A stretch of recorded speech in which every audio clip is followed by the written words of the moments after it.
a Javier Barreña, vicepresidente del Consejo. Gracias, Pablo. Gracias a tu Junta, vicepresidenta, delegats, Santi Borull, entitats, consellers, amigos y amigas. Lo cierto es que hoy es un día que las 9 entidades, los 9 casales que hoy estáis aquí representados, coincidimos año tras año. Me atrevo a decir que desde el año 96,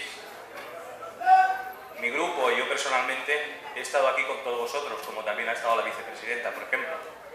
Hoy es un día muy especial para la entidad porque hace una comida solidaria dirigida a nuestros mayores.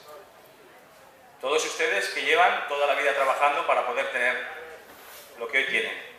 Y por lo tanto es un día muy importante y por ello el Grupo Municipal del Partido Popular, y en este caso como vicepresidente del Distrito de Nou Barris, el Ayuntamiento del Distrito quiere estar aquí representado. Permitidme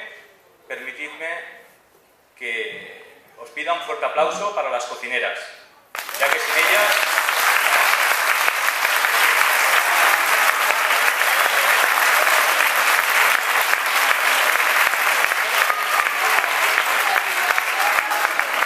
también para los cocineros, los camareros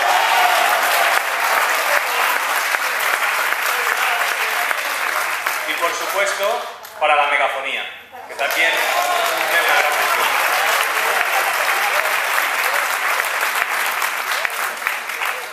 Y la verdad es que me han pedido brevedad, pero permitidme que no quiero terminar sin dejar de decir una cosa muy importante. Hoy estamos en las Cruces de Mayo, una celebración andaluza. Gracias a la entidad García Lorca, gracias a todos ustedes, gracias a todos vosotros, amigos, amigas, conseguís mantener viva la llama de Andalucía en Cataluña. Y eso es muy importante porque eso demuestra la pluralidad real que aquí tenemos en esta comunidad autónoma.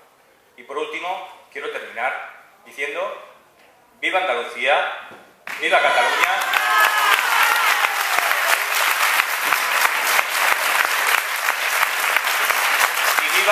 La conjunción de estas dos grandes comunidades autónomas.